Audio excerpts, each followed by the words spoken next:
some women looking at you lesser if there's tears on your cheek, but if there's tears tattooed, that same girl is a freak. Ooh. So they're attracted to the pain unless they hear the pain speak. So it's like, it's really interesting because when you talk to women, so when you good. thank you, but it's like when you talk to women and you like kind of see where their head's at, you see that they kind of like, a lot of women want this sort of rough and rugged guy who's like, he's tough and all these things, but like you don't want him to talk about it because now he's soft. But it's like, so you want him to have some pain because that's what makes him the rough and rugged, but you just don't want to hear about it. And so where does he go then? And so you just want him to be quiet, but then you're wondering why he can't open up to you. Oh, well, he just doesn't open up to me. Which one is it? This isn't Build-A-Bear. Now, I can understand why this is a confusing situation for most men. It's definitely something that's not easy to deal with. One thing I think that men need to also understand is that your girlfriend, is going to look at you in a very particular way.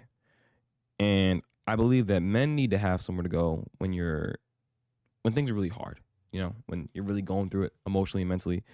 Now, I don't believe that your girl is one of those people, and though she can be, it depends on the circumstance. It really does. Like if it's something related to like your family or even like your situation with her, in certain instances, maybe, but more often than not, I would recommend going to your bros. That's what your bros are for. That's what your group is for. The guys in the Discord. That's what like your male cousins are for. Your uncle and them are for, because it's just not the same thing. Like she's looking at you as somebody to take care of her, someone that's gonna help her solve her problems. You're supposed to be her rock. You're supposed to be there to deal with the situations that she goes through. You're supposed to be the rock that her emotional waves can crash into, so to speak.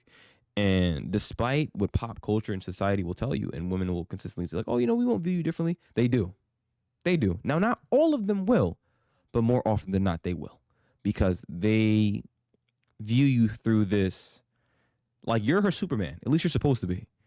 And so to see you down bad emotionally to such a degree, involving something that doesn't have to do with like the death of a family member or, something really, really serious, she's going to kind of look at you like, well, wow, I thought you were this bulletproof man. You feel me? Like I thought you were this indestructible king that I went to for everything. But now it's like you're crying and upset over something that maybe she can't really understand. She's going to look at you differently, unfortunately. And while that's not okay to some people, there are a bunch of double standards everywhere, based on how men view women, how women view men. And there's nothing we can really do about it. Depending on what your emotional needs are, you need to find a woman that will hopefully fill that preference for you, but don't go looking for a mom, because that's also something that can turn women off as well, because now they feel like they're raising you, you're crying all the time. It's like you can be upset about things. And if you want to cry every day, that's your business. Now, I think you should go crying to your family about that. Your boys in the Discord, the boys in the party, the men the men you grew up with, but not her. Does that make sense? How do y'all feel about this? Let me know down in the comments below. Make sure y'all like, comment, and subscribe. We're almost at 20,000 on TikTok. I think we're going to be we're like 250 subscribers here, almost 300, hopefully by the end of this year. I'll see you in the next one.